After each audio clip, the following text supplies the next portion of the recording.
a la pregunta de cómo se fijaron las bases y los criterios en la acción del primer gobierno vasco, hay que contestar en dos partes. Por un lado, el concepto. Yo en aquel momento había campañado por estatuto y por el Partido Nacionalista Vasco apoyando la candidatura del lehendakari Garaikoetxea. Y en la propia rueda de prensa que dimos, a petición de Michelena, en la que participé con Xavier Lete, con Chávarri, con Amatiño, con Altuna, con Amalia Valdeón, pues defendimos que la ciencia era parte esencial de la cultura. ¿Y quién me iba a decir a mí que un año después yo iba a ser el que pusiese en marcha aquellas ideas? Pero la idea vertebradora fundamental fue que, además de que la ciencia es parte esencial de la cultura, que no puede haber un desarrollo económico en un país moderno sin una educación firme en ciencia y tecnología y sin una investigación científica y técnica que les sirva de base. Es decir, que el conocimiento es la materia prima del desarrollo económico. Siempre lo ha sido, pero cada vez más con el desarrollo acelerado de las tecnologías, porque la ciencia como prosecución de la verdad no es ni superior ni inferior al arte, decía Bertrand Russell, pero en cuanto a influencia social económica a través de la tecnología, tiene un peso práctico a la que otros aspectos del conocimiento no pueden aspirar. Nosotros nos encontramos con un 0,065 del PIB de inversión en ciencia y tecnología. España era el 0,3, factores de 5 en aquel momento. Cuando el primer gobierno vasco lo dejó, ya se había multiplicado esto por 8. Es decir, la idea fundamental es el autogobierno, es un instrumento para el desarrollo económico y para el desarrollo científico. Inmediatamente creamos las becas para internacionalizar a nuestra gente, que saliese a hacer doctorados fuera y luego volviesen, como ocurrió, y trajese ese talento, esa experiencia, ese saber hacer y ese poder dirigir nuevas tesis a la Universidad del País Vasco fundamentalmente, pero también a las otras instituciones de enseñanza superior. Jesús Ugalde, Premio Euskadi, es uno de estos becarios. Otro de estos becarios fue Miquel Prieto, que ahora trabaja en la Clínica Mayo, y también el propio Iñaco Pérez. Aquellas becas duraban 2 años, quizás debían haber sido 3, pero uno no puede acertar en todo. Y además de eso creamos los centros tecnológicos, que han sido de un gran éxito, ¿no? Estos centros tecnológicos lo hicimos con García Gochaga, que era el consejero de Industria. Industria y Educación fueron muy unidos en aquel primer gobierno. Y con eso sentamos las bases de una política también en que se veía claro que tenía que haber un desarrollo armónico, no un desarrollo solo de lo básico, sino básico, aplicado y desarrollo. Y ese desarrollo armónico también no es malo que sea en cuanto a temas. Y por eso también decidimos que el gobierno apoyaría, y así lo hizo, también a campos que se conocen por el genérico nombre de humanidades, aunque a mí no me gusta mucho porque yo creo que la ciencia es parte esencial del humanismo moderno, pero campos como pues la filosofía, el derecho, etc. Y también que apoyaríamos con especial énfasis pues, aspectos que tratasen del estudio de nuestra historia y de nuestro pueblo, como puede ser la antropología, etc. Eso fueron las líneas directrices: desarrollo armónico, básico, libertad, ciencia y tecnología, cultura, que se han mantenido y mejorado a lo largo de los años. Y como este curso trata de 45 años de ciencia y tecnología, pues especialmente agradable para mí ver la continuidad de las políticas.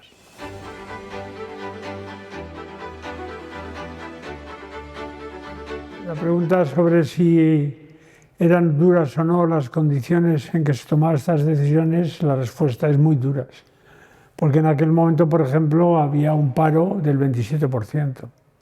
Había una violencia tremenda. Yo no solo fui consejero de Educación, Universidades de Investigación, luego fui consejero de Cultura y también portavoz del Gobierno. Y me ha tocado dar ruedas de prensa de muchos asesinatos.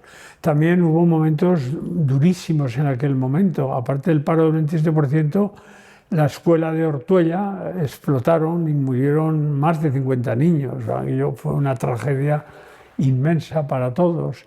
Y luego tuvimos esos años también, para más INRI, unas inundaciones devastadoras en Bilbao fundamentalmente y en Vizcaya, que fueron coordinadas. La respuesta fue coordinada por el gobierno vasco con el lehendakari Garaikoetxea al frente. Fueron años muy duros, pero se hicieron muchas cosas, muy duros y a la vez que yo recuerdo con cariño.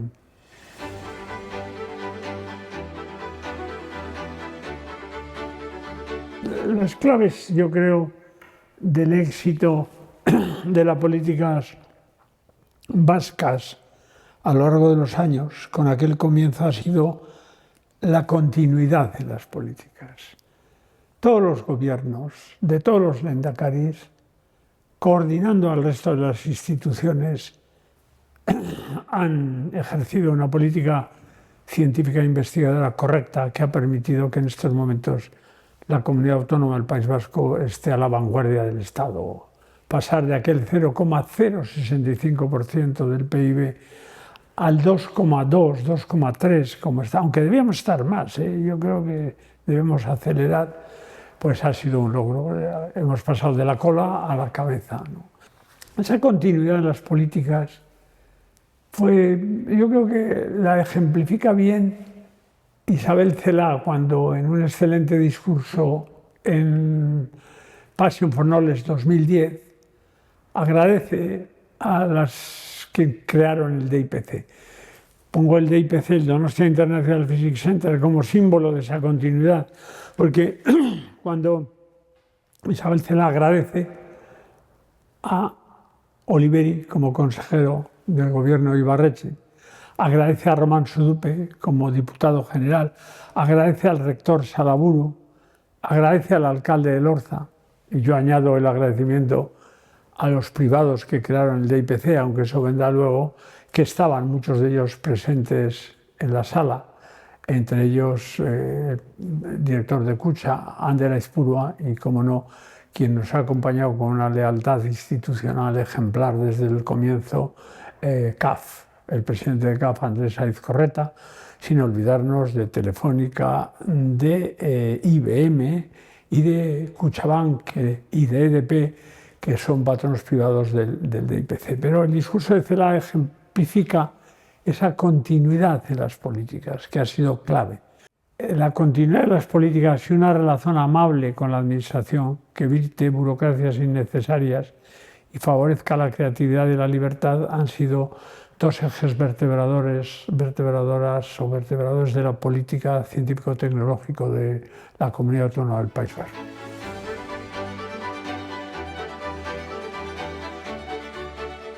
La Universidad del País Vasco, como explicó muy bien el rector Monreal, surgen unas condiciones de ausencia de fondos, ausencia de autonomía y de gran dificultad del gobierno para intervenir, porque incluso para coger un profesor o algo así había que pedir permiso en Madrid o las dotaciones en Madrid. Esa falta de autonomía fue decisiva a la hora de retrasar algunas acciones que luego ya se han tomado y se ha arreglado todo en la Universidad del País Vasco en general y en otras universidades, porque en realidad el estatuto que surge, como definió Garaikoetxea, concebido y desarrollado de forma que permitiese una interpretación extensiva en cada una de sus materias y ampliable a través de la disposición adicional, donde este pueblo, como otras veces ha hecho a lo largo de su historia, se hace reserva de sus derechos, pues a raíz del intento de golpe de Estado, de las leyes uniformizadoras, etcétera, la autonomía del Parlamento Vasco, el contenido político del Parlamento Vasco se reduce. Y es curioso porque estas leyes orgánicas, que no tienen nada que ver con un desarrollo extensivo del estatuto, se podían haber hecho de otra forma, pero se hacen así por un miedo a la autonomía, un miedo a la autonomía política, y que además, en el caso vasco, se fundamenta en la disposición adicional. Tiene una fundamentación excepcional en la adicional. Es difícil pensar que una autonomía política que se base en una adicional, la adicional se emplee para reducir en vez de para añadir. Y tampoco hay miedo real a la autonomía universitaria, porque las grandes universidades del mundo son autónomas. Eso implica riesgo, porque acompaña a la libertad. Es más fácil decidir que decidan otros, pero ese riesgo es inevitable si queremos instituciones diferentes. Si queremos que todas las universidades, por ley, sean igualmente buenas, conseguiremos que sean igualmente medianas, ¿no? Y ese problema de la autonomía quedó reflejado también cuando Iñaco Pérez, en su intervención, en la segunda parte de este ciclo, dice que él hubiese elegido, y probablemente tenga razón, suele tener razón, un sistema de PISA o no sé qué, de 3+2, ¿no? de grados. Pero ¿cómo es posible que una universidad autónoma no pueda elegir, no ya el país, sino 3+2, y tenga que elegir 4+2 porque se lo imponen desde fuera? La falta de autonomía ha sido una remora para el desarrollo, y fue, de la Universidad del País Vasco. Ahora bien, el autogobierno posibilitó acciones, posibilitó formas diferentes de hacer las cosas, posibilitó las becas de las que yo he hablado, posibilitó planes de inversión distintos y proyectos de investigación que no estaban sujetas a leyes orgánicas de autonomía universitaria. Y de ahí ha ido surgiendo a lo largo de los años una serie de instituciones que yo ya defendí en 1986, cuando vuelvo de Cambridge, en una conferencia de la Cámara de Comercio, y defiendo centros periuniversitarios ligados a la universidad, pero con una libertad y una flexibilidad y una agilidad de funcionamiento que permitan competir con los primeros centros del saber. Y de ahí, al cabo de los años, una vez que los grupos universitarios, los proyectos de investigación a la universidad por parte del gobierno, el desarrollo de la calidad va creciendo, pues surge el caldo de cultivo para otras cosas. Y en concreto para un centro muy singular, que Celaá en su discurso calificó de excepcional y original hasta el límite, que es el Donostia International Physics Center, del cual ya junto con ellos surgen los centros mixtos de la universidad con el Consejo Superior. Luego vienen los demás, el DIPC adquiere el carácter de BERC, Centro de Excelencia Vasco. El DIPC es BERC y mucho más, pero surgen los BERC, surgen los CICs. Una figura clave en este desarrollo que me gustaría citar es a Joseba Jaureguizar, que impulsó la política industrial del gobierno vasco con este sentido armónico, impulsó los CICs y se me pregunta, ya sé que me habéis preguntado qué tuve yo que ver. Pues sí, yo tuve que ver también la creación del BERC, aparte del DIPC, pero el BERC es el centro mixto con el CSIC, en física de materiales, y también en el CIC Nanogune, y hasta el punto que algunos de estos centros ahora lo dirigen brillantísimamente, gente que ha sido alumna mía y que ahora son mis maestros, como Ricardo Díez Muiño, el de IPC, Chema Pitarque en el Nanogune, y hasta ahora gente como Aizpurua, el CFM, aunque el CFM fue dirigido en primer lugar por mí, pero luego por Juan Colmenero, que no es mi alumno, sino es mi colega y es la persona que me acogió en el centro, en el Departamento de Física Materiales de la Universidad del País Vasco. La Facultad de Química, gracias a estas políticas, se ha convertido también en el buque insignia de la Universidad del País Vasco y ha producido 7 premios Euskadi de investigación y celebra en estos momentos el 50 aniversario, el día 14 de noviembre en el curso.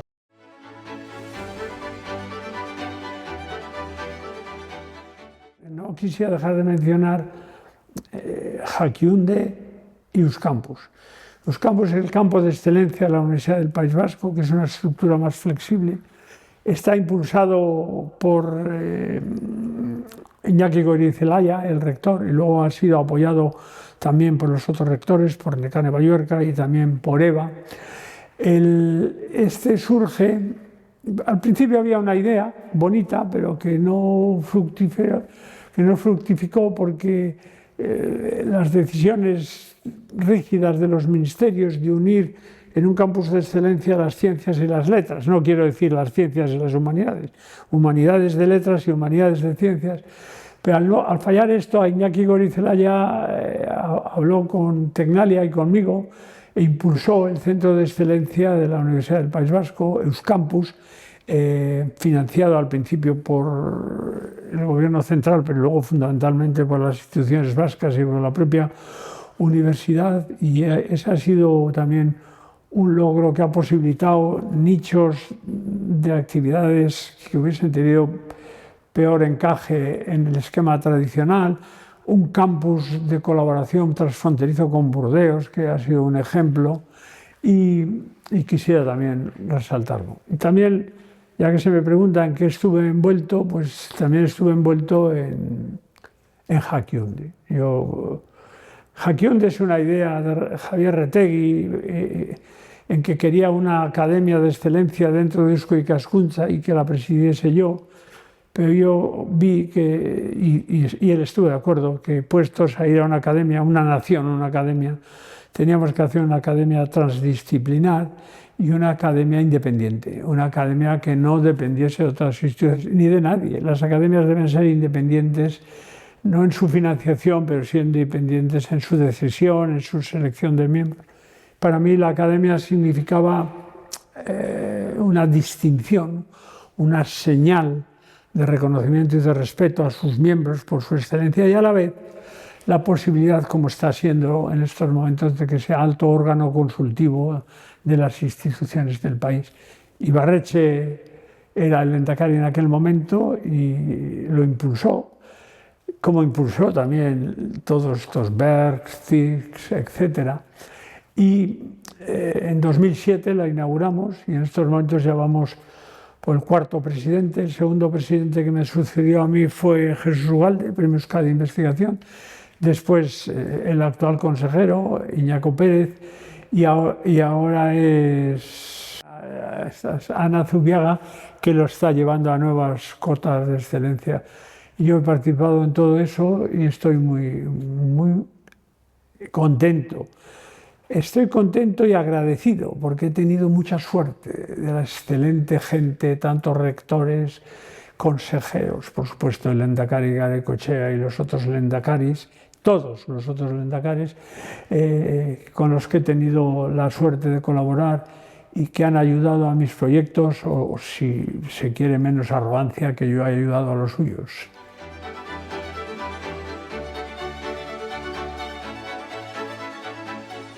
Lo que está claro es que las grandes universidades del mundo son autónomas. Con más autonomía funcionaríamos mejor, con más autonomía política, con más autonomía universitaria. Pues yo espero que sí. Lo que está claro es que sin autonomía no llegaremos a cotas de excelencia. Quizás con una autonomía gradual, quizás si tuviésemos demasiada autonomía, que nunca hay demasiado, pues podíamos cometer errores y caer en la endogamia, caer en el localismo, caer en la burocracia, etc. Pero entonces sería nuestra responsabilidad del todo. O sea que yo soy partidario, tanto en investigación como en universidad, de autonomía. Pero autonomía no significa negociar el presupuesto. El presupuesto lo decide el Parlamento. Autonomía significa gestionar, elegir a tu profesorado, todo, y manejarte dentro de los presupuestos que te marca el Parlamento al que le compete decidir. Autonomía no es negociar el presupuesto, es gestionar con libertad las competencias universitarias.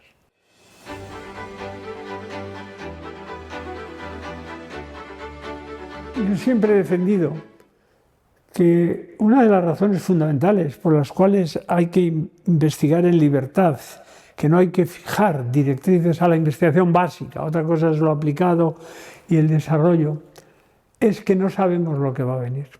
Y por lo tanto, tenemos que estar preparados con un bagaje de conocimientos para adaptarnos flexiblemente a lo que venga. Un ejemplo de intentar adivinar el futuro fue la investigación del cáncer, que Nixon invirtió millones de dólares y no fueron muy eficientes porque la ciencia básica no se conocía. El SIDA es el ejemplo contrario. Cuando llega el SIDA hay un bagaje de conocimientos que permite atacarlos desde el comienzo.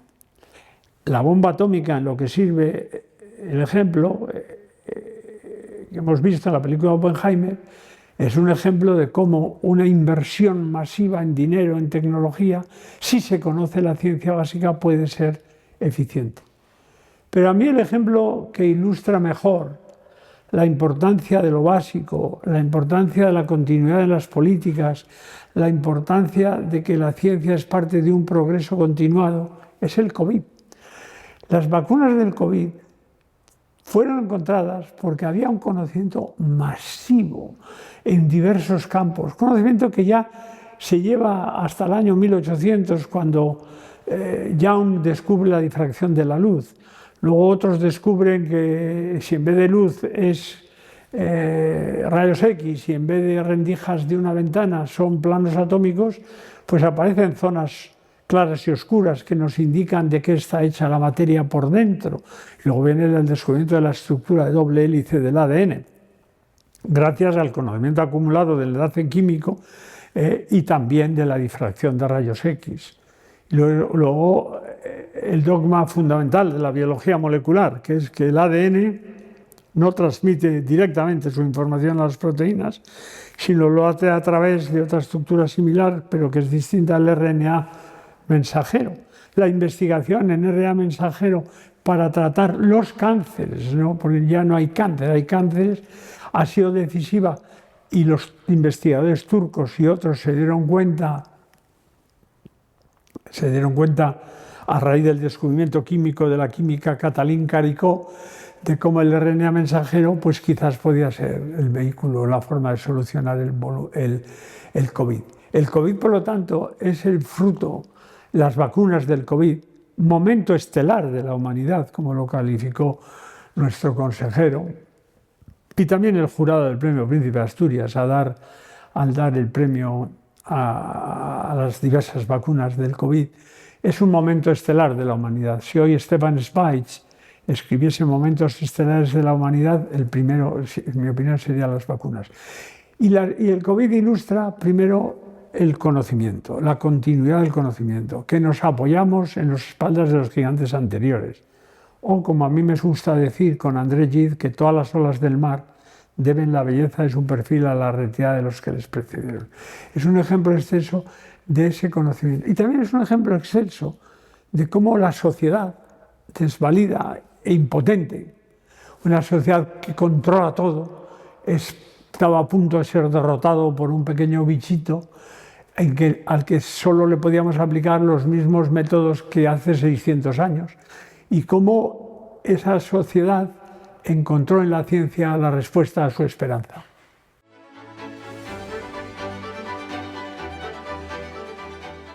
Si se pide el balance a alguien que ha sido un partícipe entusiasta, pues lo más probable es que sea positivo.